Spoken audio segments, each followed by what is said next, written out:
Today we have Kendyl Berma with Beyond the Reef. We discuss fixing boats to sink them, talking to whales, and Christmas in July.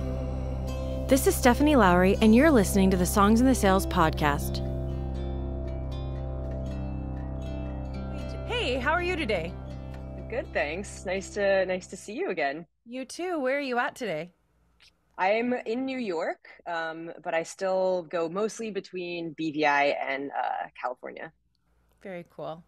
Well, I guess let's just jump right in since we've been bantering Yeah. a little bit. Tell us a little bit about yourself. So I'm originally from Southern California, and I grew up going to tide pools. My mom was really into scuba diving, so I kind of got a love of the ocean through her. And then when I went to university, I went to Santa Barbara and did environmental science. So that was sort of my original trajectory, was to go into marine science. But then when I was at school, I got an internship at Discovery Channel. And I realized that that actually seemed a lot more fun than sitting in a lab doing science and in some of the ways that other scientists were doing it there.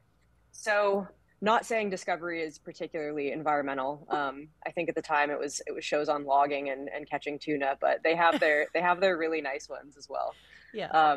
So yeah, from there I ended up just realizing that kind of wildlife TV making was really fun. So I spent the majority of my 20s doing wildlife documentary TV stuff.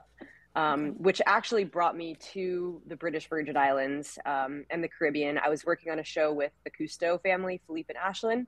We were going around looking at different shipwrecks of the Caribbean, and that initially is what brought me to Tortola.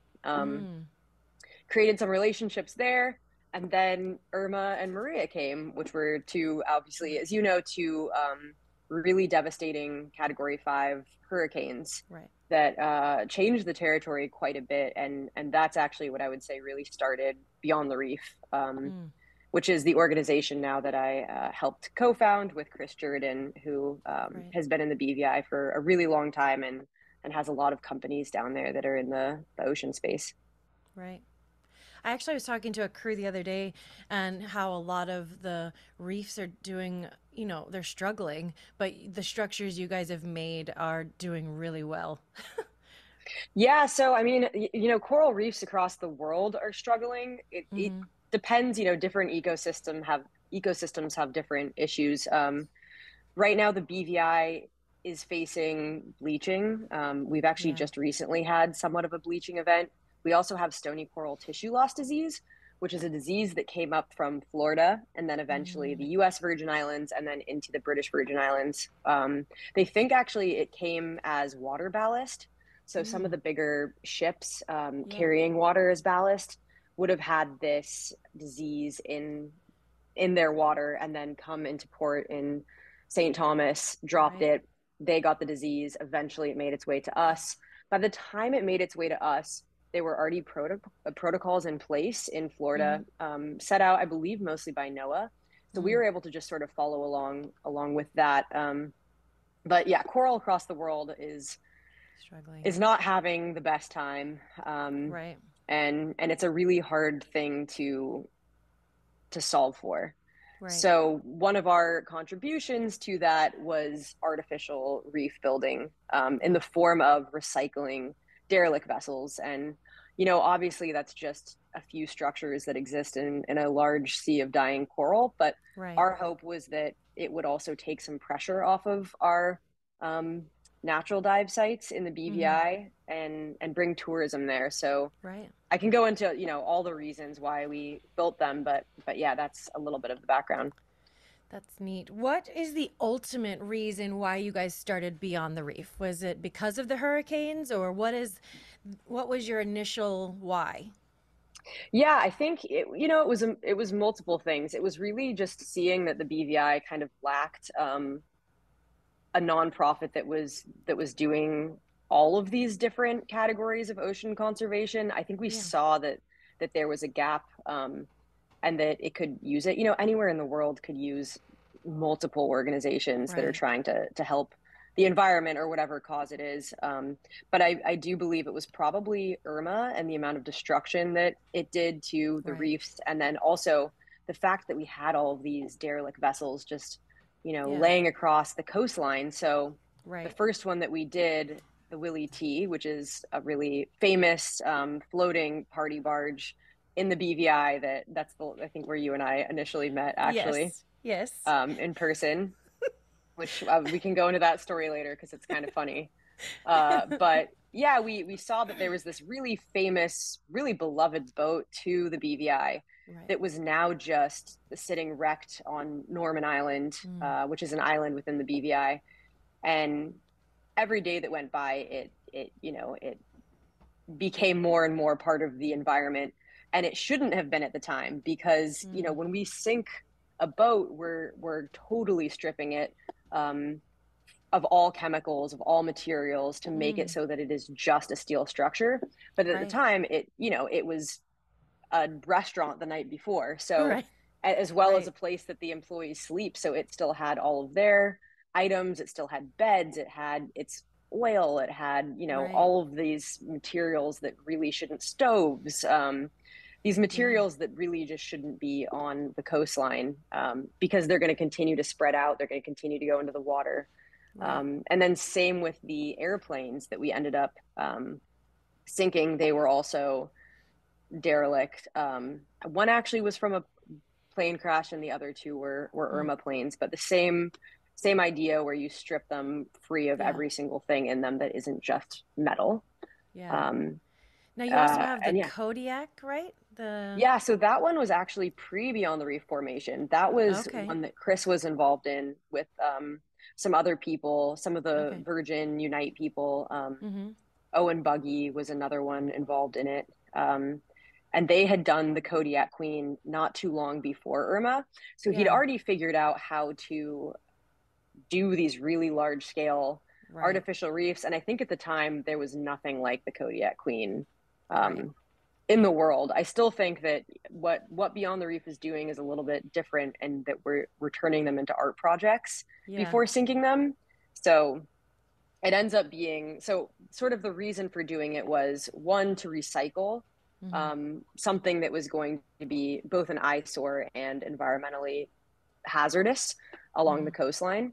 The second was to take something that was going to be waste and repurpose it into artificial reef, for the sake of coral. So one of the reasons that we sank them where we did after doing environmental impact surveys was because that's where it seemed like the reef would most need it. So Gotcha. Willie T, for example, has a big coral wall on the side, and we were able to sink it, just a few feet from there, so that it's Mm. helping to rebuild that reef as well. And then the other reasons we did it were tourism. BVI had just taken a huge hit, obviously, Yeah. after the hurricanes. And so this was encouragement to, come down. Yeah. Our reefs are still diveable. There's these new things you can come do. Right.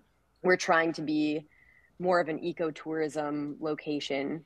Yeah. Uh, and then the last reason we did it was to give back to local kids' swim programs. So we That's right. realized that only 1 in 10 children in the BVI is actually proficient at swimming, which Mm. is a really shocking number based on how much, their lives are based around the ocean on an Right. island. And Right. whether it's for getting jobs in the future, as dive Yeah. instructors, captains, surf instructors, or even just safety. Everyone has to really Mm-hmm. travel between the islands, to get to airports, even, or to go to another Right. island and see friends. So it is sort of a safety factor as well. Yeah. So the idea became that for every scuba diver on the site, we would ask them to donate $5, and that would go directly to local kids swim programs. And Mm. Beyond the Reef doesn't run those. We end up donating those to um, the the programs that then teach the kids to swim. But every year we're getting more and more Yeah. donations in, which is great. So Yeah. it was kind of a overall, let's recycle this, let's do something really cool that makes news in the BVI, Yeah. let's turn these into cool art sculptures, revitalize the reef, and then also give back to local kids for swimming. And Yeah. now it's turned a little bit more into marine science programs as well. That's cool. How many structures are there in total now? So right now there's the Kodiak Queen, the Willie T, and the Shark airplanes. Mm-hmm. The Shark airplanes are also next to a mooring archway Mm-hmm. that took recycled mooring lines that had corals grown on them already, Right. and put them into kind of a cool shape. And we have currently shipping to the BVI is a stingray sculpture that's going to go under a floating spa there. Yeah. But we're hoping to Oh do yeah. another, yeah, That's so a cool some little idea. things that are a bit more accessible to snorkelers. Ultimately, I mean, we want to keep building it out as much as we can, and Yeah. also build it out for snorkelers rather than just divers. But we would Right. also like to do Miss Sophia, which Yeah. is another Irma boat that's 100 foot, really dug into the coastline Mm. ship. So it's quite the process when you go to make an artificial reef like this with a 100 foot steel ship. Mm. It's it's really exciting actually, because the Yeah. first thing you have to do is you strip it, you clean the area, then you have to pull the boat off the coastline. So that requires massive tugboats pulling it, an Right. excavator lifting it, a crane pulling it up, an Right. excavator coming from below, a barge pulling it. Um, that takes a long time to get it off because it's Yeah. had 5 years to dig itself in. But Right. then after that, the challenge becomes, okay, now we've just pulled a boat out that doesn't have a bottom to it anymore. Mm. So how do we patch it? So that's when Commercial Dive Services, which is a commercial scuba diving company that we're partnered with, Right. comes in and quickly just tries to underwater weld, patch. Like Mm. the divers are, under there trying to patch in 3 feet of water. That's really cool. So that part's really dangerous and exciting. Yeah. But the goal then is, okay, we've just got this boat off. Let's have it not sink again Right. and do any more damage. Right. So that's kind of the part that makes you hold your breath the most Yeah. initially. Then you put the artwork onto it, and then you hold your breath again while you tow it to the site that it's designated to be sunk Right. in. So they build the sides there? So right as we pull it off the Mm-hmm. coastline, that's when Yeah. we want to patch it. Yeah. Gotcha. So Oh wow. we would patch it, try to make it seaworthy enough, and just put it in a few feet of water Mm-hmm. nearby where it was sunk. We would Okay. do the entire art build there. Got it. Um, you don't want to put art on something, you don't want to put the effort into putting art on it Mm-hmm. until you actually have it floating. So Right. once it's deemed seaworthy, we do that. And then we also will build into it an easy way to sink it. So we'll patch all of the holes, but then Mm-hmm. we'll also add purposeful holes Holes, for when right. it comes time to sink. You end up, everyone goes down, takes a location, you twist it Yeah. to let the water come in, and then Yeah. you hold your breath again uh, as it's towing. You get to the Right. spot, you do that, and then it's kind of like hurry up and wait. So it takes an hour of trying to sink itself, and then the second it wants to go, it's like Is it goes. 20 seconds until it's done. And then we also have lift bags that will make it sink in the direction we want it to. And Right. sometimes we have anchors in place. So there's a lot of engineering that A lot goes of into moving it. parts. Yeah. It's probably our most exciting project in that Right. regard. Yeah, Yeah. that's really neat. I know we were helping to raise awareness for the sinking of Willie T's, but we didn't actually get to see you guys doing all that. We had just missed it. I was bummed, but I saw video. Yeah. It's Yeah. definitely not the same, I'm sure. No, I mean, it's a really exciting thing to see. I mean, people love watching catastrophes. So there's Yeah, something that humans love about watching a train wreck. right. And the same Yeah, thing with watching a boat sink. You're like, oh, this right. is great that it's actually for a good cause, but there's something wrong in my brain that loves Right. seeing this go That I'm down. enjoying this. Yeah, for sure. Exactly. Yep. Now you have the efforts coming up about cleaning the beaches or something, right? I think I've been seeing Yeah. that. So that's another project that we do is ghost fishing gear removal Hmm. mostly. So it's a little bit more than your standard beach cleanup. We really Mm, focus on what we call ghost gear, yeah, which is any sort of discarded, lost, abandoned fishing gear. And the yeah. BVI ends up getting a ton of it based on the way that we're situated. It's almost like the next stop from us is Europe or Africa. So places Mm, like Anegada, which is one of the low-lying kind of outside coral islands, gets so much, and it yeah. actually gets trapped in the reef as well. So Mm. we do a few different types of cleanups. We do some that are community based to get local community involved.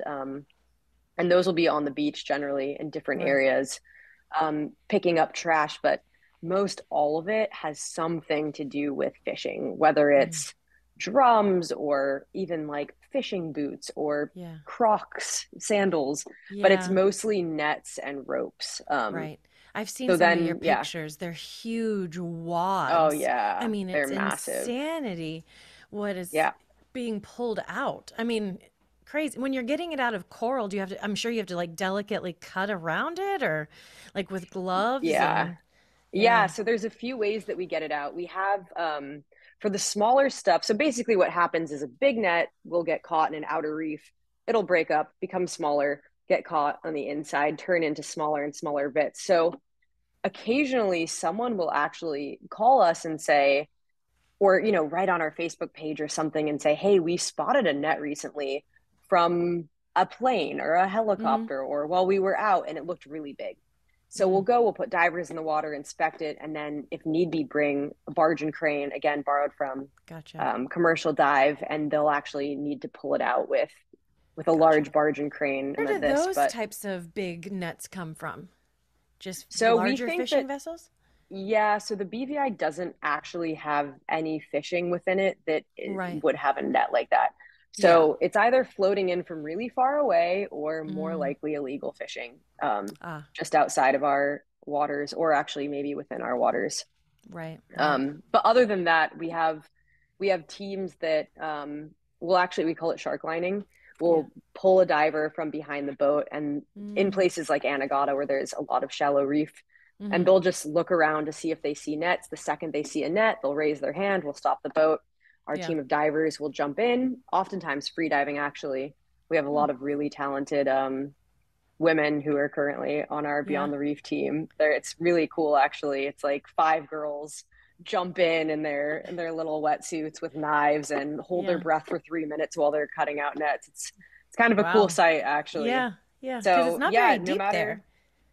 No, it's not that deep. It's usually under 40 feet.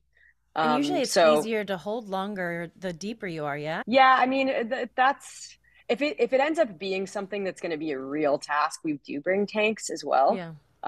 But if it's a lot of times once it's in the reef, it's Mm-hmm. smaller bits that have broken up. Right. So they'll go down, they'll saw away with their knives, come back up for air. Do that a few times. We also do that with ghost pots.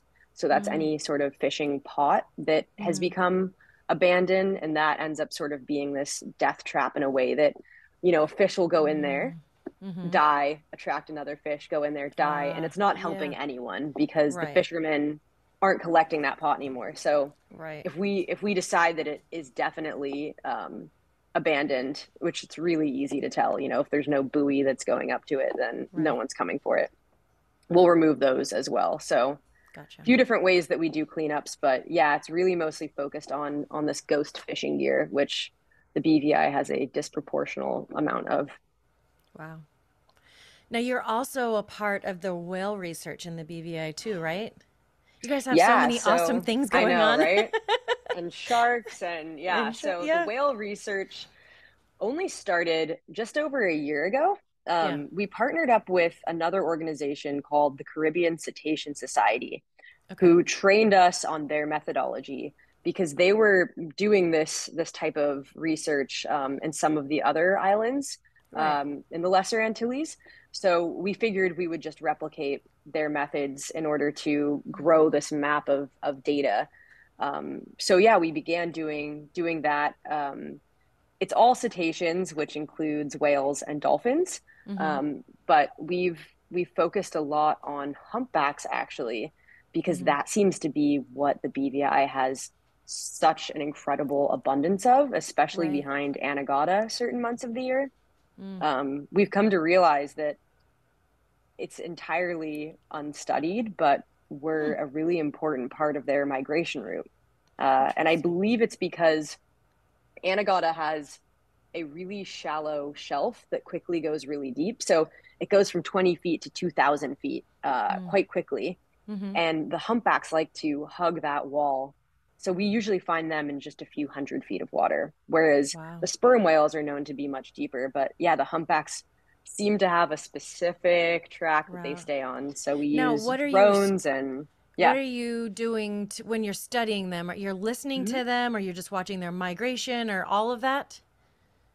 Yeah, all of that. We're just trying to get a baseline Mm, data set for whales in the BVI. So we're okay. going out, we're doing sort of specific transects, and Mm-hmm. we're listening to them with the hydrophones, which helps us locate them. Once we see them, we'll put a drone up and it will help us get a count of how Yeah. many there are.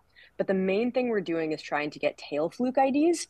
So if you're Mm, able to capture when it flukes at the very end before it goes down for its right. final dive, Mm-hmm. humpbacks have almost like a human fingerprint. They have a really specific print that's unique just to them. That Okay. if you capture it with a long lens camera, you can actually upload it to a few sites. One is called Fluke Book, and one is called Happy Whale, and they Mm, use AI to identify the whales. So yeah. we've had, I think, our most exciting one that we had recently was one that was last seen in Norway in 2009. Oh, wow. So, and you get to name them Yeah. sometimes once Yeah. you find them. But Like, people hello. love whales, which is Yeah. actually it's so great. Another reason we're trying to get this data is because you can use we would call it megafauna, which includes sharks and Yeah. whales, in order to create policy. And usually you Mm-hmm. have these kind of heartstring animals like a humpback that Right. there's no one who doesn't love a humpback Yeah. whale, Or a and turtle or dolphins. Yeah, there's exactly, certain yeah. ones. Yeah. So it's really easy to get people to rally behind protection for Yeah. humpbacks more than it is for like parrotfish, Right. who are also very important to the reefs, Yeah. um, and should stop being fished. But that's another side tangent. Yeah. But yeah, so mostly we're just trying to get baseline data for whales in the BVI, and humpbacks have been the species that we've really seen a lot of, and they're also so beautiful sounding in the Yeah. hydrophones, which are a microphone that we stick in the water, to be able to listen to them, Mm, and helps us find them and figure out if they're male or female. So yeah, right. How many types of whales come through? I know you've picked that one, but are there several? yeah, Because we had those pilot whales that came through. I yes. was trying to remember when those when that was, that like a year ago, longer? I think it was July 2022. Okay. Yeah, July 2022, we had a mass pilot whale stranding. Mm-hmm. So it was thought that over 100 whales, I believe, came through, and the majority of those got stranded. They got very cut up. I don't know how familiar your listeners are with BVI and Anegada, but Right. they came over. So Anegada is an island that has an outside reef, and I believe that they came from the deep water over the reef, got really cut up, got stuck Mm-hmm. inside the reef, and got beached, which Yeah. was really sad.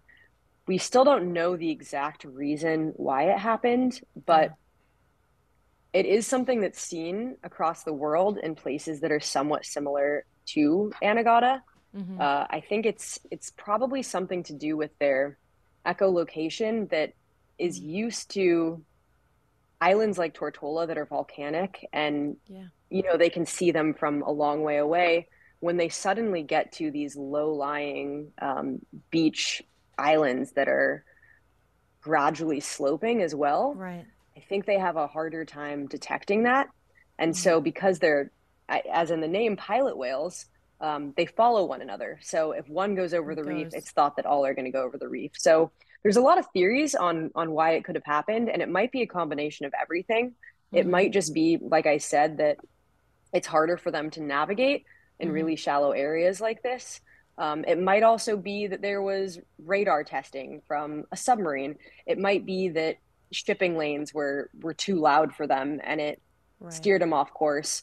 I know people often mention military testing, and their radar that can be incredibly loud for Right. um, cetaceans that we might not hear. So I don't think we'll ever know Yeah. exactly what caused it. It might be Right. one or all of those things. Um, But How yeah, it many was whales very were sad. gone? How many was it? Did you say 100 or so that went over? I believe it was 100 or so that came through. We had to dispose of over 50 bodies. Mm, mm-hmm. So we did that. We buried some of them that were more on the beach on land. The ones that were out in the reef, we ended up tying ropes to And their pulling tail them out. flukes and pulling them out and bringing them into open ocean. And we were also able to save a few. Yeah. So that was really It seemed like an everybody incredible got experience. together from Facebook or, social media. It did seem like people were banding together in the community to work together. Was that seemingly right or? Yeah, yeah. So, especially for the disposal, everyone from Mm, Anegada came together and really treated it like it was a community project. I think, in large part, because Anegada is such a strong fishing community right. that, they don't, if there's 100 stranded whales, there's going to be a lot of sharks, Yeah. and that's the Eating waters other. that yeah, Yeah. well, no, that's the water. It was right around the conch piles, which is the area that they're conch diving Oh, in. yeah. So, and that they swim in and they use every day. So, I obviously love sharks, but I wouldn't tell anyone to get in the water in a spot where 100 whales had just Yeah. passed away. So Right. that's going to be a very unsafe feeding frenzy for conch Mm, divers. yeah. So yeah, everyone and also just the smell is really horrendous after a Especially few with so days. many. It's a smell unlike I could ever describe. Like the first Yeah. day was fine. By day three, it's Really pretty bad. unbearable. Yeah. Yeah. But yeah, so the community really came together for disposal. I wish we had found out a little sooner. We found out at night and had to go the next Mm, morning in yeah. order to try to save them because the reefs of Anegada are too hard to navigate at Mm-hmm. night. You really have to do it with visual because there are so many small coral heads just under the water. Right. But once we figured out that there were a few that we could save, then yeah, we had people come out and help us. A lot of people came over from Virgin Gorda as well Yeah. to help. So, but moving forward, we have tried to start more of a stranding network. We're actually waiting to get officially Mm, trained, but yeah. in the future, in the case of another stranding like this, which I imagine there will probably be another pilot whale stranding. Mm, It hasn't been recorded before this one in Anegada, but a lot of the elder community there right. has discussed it happening previously. So Interesting. I do think that Anegada is a place where this happens to pilot whales. Interesting. All right, let's talk about something. I mean, not that what you're doing isn't amazing. It's a little more upbeat instead of death of some pretty whales. You and I discussed, you've been on Shark Week. Now, did you get on that because of your connection with Discovery early on? Or did you have a relationship with one of the researchers where they were like, hey, come on with me, help me do this? Because that was really cool. I was in my room Yeah. watching it. Like I told you, I'm a nerd. I love Oh, it. so I'm funny. a nerd. Yeah. And I was like, wait a minute. That's Kendyl. And then I'm like, no, really, I think that's Kendyl. And Levi's like, what? And I said, I'm texting her. I'm like, that's Yeah. Kendyl. So it was actually a mixture of all of those things. It wasn't through Discovery necessarily Okay. because Discovery is a network. Yeah. And it's usually more production companies who actually make Yeah. the shows. But Okay. yeah, it was a combo where if I hadn't have been a TV producer and I didn't have an ocean conservation nonprofit that did shark tagging, that Yeah. would not have come together. So yeah, it was a personal relationship with one of That's the cool. producers of the show who was like, I know you're not normally on camera, you're a Yeah. behind the camera person, but you know sharks and you also know how to be in front of a camera well enough compared Right. to some shark scientists. So, Yeah. It was fun. It was and I exciting. was I like, was I'm like, not exactly a shark scientist. He's like, yeah, but you've swam that's with them enough. enough, you've tagged them enough. I'm like, okay, so long as you know that. He's like, yeah, yeah, yeah, you'll be fine. You're an ocean conservationist. I'm like, whatever you want to word it as. But that was definitely a combo of that was all elements of my life coming together, which Yeah. is really exciting when that happens. Right, right, right. Okay, so I guess we'll save some of the fun for last. When we first got to meet in real life, we'd been working Yes. on prior to this, I was working for H2O, and we were working to get Levi with his Ultimate Fan trips. And Levi Lowry, I guess people may or may not know that when they listen to this one. And we were trying to bring awareness for Willie Tees and trying to do the Yeah. syncing. It was Um, before, it was when Beyond the Reef had just it was formed. baby, yeah. Baby, yep. And we decided on a week in July. I don't even think either one of us knew what we were getting ourselves into. We just picked a date that we were like, No, oh, this is when it we're was, going to I be think, there. when you were going to be there anyway Yes, with your yes, guests. So it was kind right. of, that was the day that you could do it. Yeah. And unknown to us, it was Puerto Rican Christmas. Although I'm not even sure why they call it that in Yeah, December. so it's Christmas in July. It's a Right. yearly um, big event where Puerto Ricans come by boat to the BVI. And Yeah. it's honestly really great for tourism in the Yeah. BVI because July is a really low month. It's Yeah. technically in hurricane season. There's not often hurricanes in July, but Right. there's not a ton of tourism. So Because it's hot. It's yeah, it's like hot. Yes, sweltering. it You're is. It dying. is. Yeah, yeah. So Christmas in July, we I don't think realized was happening this date, but bless Levi, he decides he's going to Yeah. put on a concert on the new Willie T, which is the boat that we're going to sink. Yeah. We get all the approvals, we try inviting people, and he, as most people probably know, is a country musician. And a So we have singer-songwriter. It's not very live. singer I mean, he's lively, songwriter, but it's yeah, very storytelling. and it's very family friendly. And so we invite a lot of people, including families, to come for his performance Yeah. on the Willie T. Little do we know, this is also the day that thousands of people participating in Christmas in July have also decided to come to the Willie T topless and in Yeah. small thongs. Yeah. Not that there's anything wrong with that. No, It was just a nothing with different any of vibe. that. So we get there, and Levi, again, bless him, is really trying to put his all into performing these beautiful but slightly quieter songs. And we just have a lot of Puerto Ricans in thongs in the Yeah. background, like not quite booing him, but just being No. like, where is What is like this? Peso Pluma? Like, Yeah. which wasn't a thing at the time, but just like, we want Bad Bunny. Like, Right. play us music. Like, we are here, we are drunk, we are in thongs. And they We do had those not want a paddles and they were singer-songwriter. spanking each other. Oh yeah, And to it make it was. worse, my children were little and there, and they're like, "Mom, what's happening? Can I look? Am I allowed to look? Can I look, Mom?" Like, I'm Yeah, like, you're like, I it's can't just, stop you. I don't know what to do. There's I'm like, no way to stop you. we No, stayed for a there, little while. I'm what like, I'm taking them back to the boat. really wild things happen on the Willie T. I don't know, like, even how much I can go into this, but I know. I It's have an seen experience all its some. own. Yeah, every friend I've taken there, they've been like, did someone get a free shot because they stuck a phallic object in their mouth? I'm like, Yep. yes, they Yeah. did. Yes, they did. So it was, it was really so great of you to organize and Levi to perform, and we'll have to redo it. Not Yeah. during Christmas in No. July, but No, it no, did no. make for a really good Yeah. story of just how opposing these forces were between Right. the country music fans and the Puerto Rican army.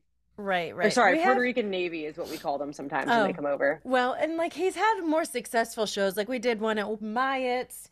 He did one in St. John one time, and those went over well. It was just not a well mixed. Um, he says Willie T's is still one of his favorites. Good. And I like, it's just, yeah, people were so drunk by the time they Oh showed up yeah, there. They just really wanted to shake their butts to something. right. And it turns out that like Levi Lowry's music isn't the best for No, for Colder butt Weather shaking, by the Zac but Brown Band and yeah, Levi Lowry just isn't their jam. no. But I can't I'm blame still him, very right? grateful of the attempt. Yeah, for sure. Our guests even jumped in with the Christmas action. I was like, Yeah, why what's not? happening? You guys. You've gone to the other side. Yeah. Willie T's has created their vortex of crazy and you've been sucked in. Yep, that's how it goes. It's still that crazy at night every day. Yeah. Yep. It's It never is. Yeah. not, unless it's maybe early lunchtime. There's pockets If of you go times. during a weekday, you're generally going to find like tourist families. If you go on a Yeah. Sunday, you're going to find the local community there Yeah. to party. Yeah. It was a good time. It's the most fun time to go. Okay, so we'll get back to Beyond the Reef. How can people get involved or support, or what if they're like, oh my gosh, this is something amazing? What would you encourage them to do, or how can they get involved? So, we're a BVI registered nonprofit, but we've also become in the last year or so a US 501(c)(3). So there's, for Americans at least, it's now a tax deduction, which Yeah, is great because that seems to be mostly who visits the BVI. right. Um, I'm always trying to think of new ways to fundraise, but I'm like, in theory, it is the people who mostly go to the BVI Right. are US based, coming on a boat like, the ones that you are helping to charter. Yeah. Otherwise, we do community cleanups every so often. I wish we had more ways to physically get involved. It's just that so many of our things Are require, dangerous. yeah, Yeah. if people are treating stony coral, for example, they need to be approved to do so. If people are tagging sharks, it's a harder Yeah. one. We did have a lot of community involvement in the whales, but it also became difficult to train people every time. So Right. we've stuck to having community members help us with cleanups mostly. So if there's Yeah. ever a big group that's coming down and is like, hey, we'd love to dedicate a day to helping you guys with something, there's always something that we can come up with to have Yeah. them help with, even if it's like, I recently was like, oh, maybe we can build some cool recycled wood trash cans for Anegada. For anyone who's walking along the beach, they can pick it up and put Yeah. it in there. If anyone's coming with a large group and wants to get involved, then Yeah. definitely message. We do take stony coral volunteers, but usually we try to have people that are going to have some longevity if we're Right. training them. So if they're down for a season more so, which might be more like boat crew rather than vacationers. But any way that we can spread the word is Yeah. great. There's a few other things we try to spread the word on too, which we make these sort of sustainable seafood guides for the BVI because Yeah. a lot of people coming down don't know what they should be ordering. Mm. Everyone wants to go to Anegada and just eat lobster for 5 nights and conch for 5 nights. And we're like, maybe Right. you should have it for 1 or 2 meals and not Yeah. all of them. Like, here's some good fish options that you can have other than lobster and conch, Right. because it really does need time to get its numbers back up. So yeah, looking into the sustainable seafood guides, helping spread the word on where to not anchor. So Right. trying to make sure everyone knows, please don't anchor on top of a reef. It takes a really long time for that to grow. So Yeah. find mooring balls, or if you are going to anchor, make sure you're on sand or Right. somewhere that isn't going to be harmful. Do you guys have that in like PDF form packets that you give people, or is it Yeah, printables we or? do we do have printables, and we can share that with anyone as well. We share it with a lot of the charter companies and hope that they Yeah. include it. I think a lot of them do include it on their own. Yeah. But it's something we'd like to work even more into. I don't know what the citations even are for if you do anchor on reef right now, but Mm. it's something we would like to see more punishments in place Right. for, It depends on because the it is mood of the like, BVI. it does, yeah. Unfortunately, it does, but it is a thing where even if, if your boat go needs to be salvaged, for example, um, there's so much money in the salvage of it and how much, but there's nothing going back to repairing the reefs that it's damaged. So you're Right. not really held accountable for anything environmentally. Mm-mm. Um, Like over so there in yeah, so just Village Key, creating, that big hot yeah, mess. Aren't those mangroves that it's in? yep, yeah. Yeah. It's Village like, Key oh, is, our divers are in there every day. Bless them. are they? Yeah, yep. That's awesome that That's they're where in all of there our doing boats that. are. So Yeah, yeah, right. I spent a good bit of time there early last year and would see it every day. I saw several of the divers, had to go into the shop a couple of times, the dive shop, and yeah. they're always working, always doing stuff. Hmm. It's really cool to see. I wish that I were closer. I would love to get involved because we scuba dive. I would have to learn some things, obviously, Yeah. but yeah, I love stuff But like that. usually, you know what? We're not such a big organization that people email me and are like, "Hey, I Mm. am going to be there," like, or I'm not even there. How can I get involved? And usually I'll just Yeah, talk to them and end up coming up with Yeah. because I think, if somebody wants to help, I never want to say no. I mean, it's beautiful. I Yeah. never want to say Yeah. no. So, Right. having us on a podcast, like that's Yeah. helpful. There's so many Right. ways that it can be helpful. Yeah. Or even just inspiring people to do the same in their communities, all of it helps. Right.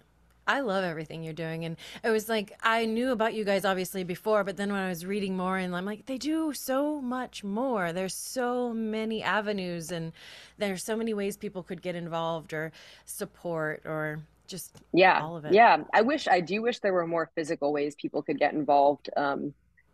But apparently you can't just throw people out to tag Yeah. sharks. So Yeah, that's for probably both not a good idea. their safety and the shark safety. We can use the example of when Jackass did that little trick for Shark Week and he like fell in Yes. the center and he like I don't know, did he get nicked or something or it was You know not what's funny? good. I never saw that, but on my Shark Week episode when we were Yeah. filming, they were telling me about that. And yeah, it's I was like, anytime that there's a "What?" large splash, Yeah. sharks are going to go that way. They're like, So "Hello." there's a lot of ways to avoid getting attacked by a shark, and there's a lot of ways to get attacked by a Yeah. shark. And so, that's the best possible way is Right. to make a huge splash like that suddenly on the surface of the water. Right. If he had just calmly gotten into the water with a mask on in that same spot, Yeah. he would not have gotten It wouldn't have gotten the attacked in any way. dramatic effect though for Shark Week ratings. No, and those jackass guys, like They're they know what that's they're it. doing. They're willing Yeah. to do it. Yeah. So Anyway. bless them in a way Yeah. for their contributions to society and all teenage children looking to do the same. Yeah. No, what not to do. Um, well, this is awesome. I really appreciate you coming on. Is there anything else you want to add or say or I mean, I feel like we covered a lot a of lot? the things happening with Beyond the Reef. Yeah. Again, I'm super grateful for being on and getting to Yeah. spread the word. I think I'm technically the one in charge of fundraising and Yeah. publicity, and I'm really bad at both. So this is very helpful to be able to spread. Anyone who ever wants to hear more about Beyond the Reef in an article or anything, we'll Yeah. talk all day about it. Our Yeah. team is incredibly passionate. We all do it because Right. it's something that we really love doing and a Right. really good excuse to spend your days in the water. Yeah. It's kind of Yeah. funny now. Anytime I go for a recreational dive, I'm like, what's my mission? And That then I'm sounds like, okay, I'm here boring. meditating. This is Yeah. fun. But it is once you get used to doing, whale research or shark tagging Right. or even just applying paste to coral, then Mm. it does become a thing where you're like, okay, well, what's my task now? Yeah. That might be a little bit of my ADHD in there that needs to be doing something, but Always something different. But it sounds yeah, really cool. And maybe as people are looking for things to do as they get older, next steps in life, it's always something they could. Like Levi and I, when our boys graduate, we have one graduated and another one in high school. Like we want to get our captain's license and get a boat. And I'm nice. like, Yeah, now I'm thinking maybe we'll just go and work on some coral and do some things yeah, because I love being in the yeah, water. I always talk about how it's crazy and the water up top's moving, but as you go under, it's ridiculously calm yep. and just this place of zen. I don't know. I don't know how to explain it. And I Levi think, doesn't dive. yeah, well, you should get him certified. It I, is a I've been working on it. it's not too intimidating. Get him snorkeling No. first, take him somewhere. Yeah. I always tell people if you have the ability to get certified somewhere clear and warm, Yeah. it's going to be more successful. It's already so intimidating diving for Mm-hmm. the first time if that's not Yeah. something. I think it's easier with kids. The older you get, the more you sort You're of in your build up head. this and yeah. Yeah. And I think diving around the world is beautiful, obviously. I don't want to say don't get certified where you live, but I do think it makes it a little more Yeah. pleasant to do it somewhere that's Right. good visibility and warm, just so you're taking those elements out of something that's already somewhat Yeah. new and challenging. I found the hardest part of getting my checkout dive certification was having to take my mask off Yep, underwater. yep. Like That my part brain, and sucks. then I just had to turn my head so that the bubbles would go up and not like up in my face, because I was freaking myself out. Yeah. I'm like, Baza was laughing at me. He's like, Well, the good thing Stephanie. is you do it once and then you never do it again. Yeah, I yeah. wear my mask a lot, but it's never a full Mm-mm. takeoff. It's I'll just just let some in and then yeah, and let it out. yeah. Yeah. Yeah. I've been Yeah. teaching my kids that in the pool, because even you use that snorkeling, That's the clearing your best mask. place to learn. Yeah. Yeah. If you can learn, that's how I learned to dive. Actually, my mom just threw me in the pool with the tank when I was a kid, and I was like, Oh, okay, very and got cool. comfortable with it, so that Yeah. once I went diving, it was easier. But Yeah. I think anyone who has the capability to, and that's also something we're trying to do in the BVI, is make it so that, any kid knows that diving is something that they can do, Yeah. especially if they're on an island. But no matter where in the world you live, there will be a way to get Make it certified, happen. even if Yeah. it's in a local lake. Yeah.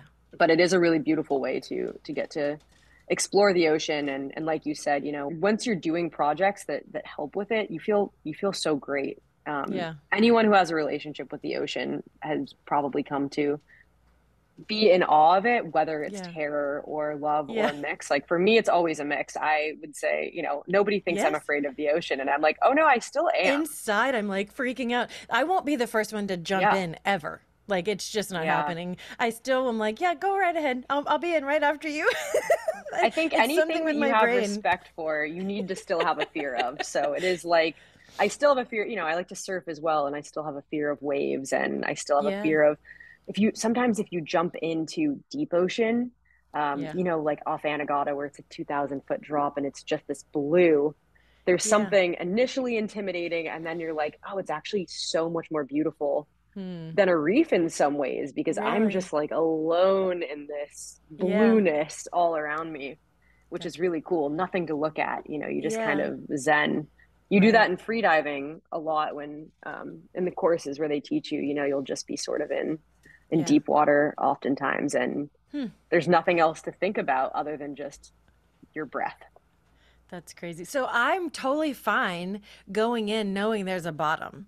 But, and I say that being like, I can go 80, 90 feet down. I'm golden. But I think if Yeah. you put me out and I know it's open and eventually there's a bottom, there's just I don't know. I can't do No, that. a lot of people are that way. I don't That's something that a lot of people share. Yeah. know why. Yeah. Something, it's the Meg's fault, that movie. No, I'm just kidding. Right.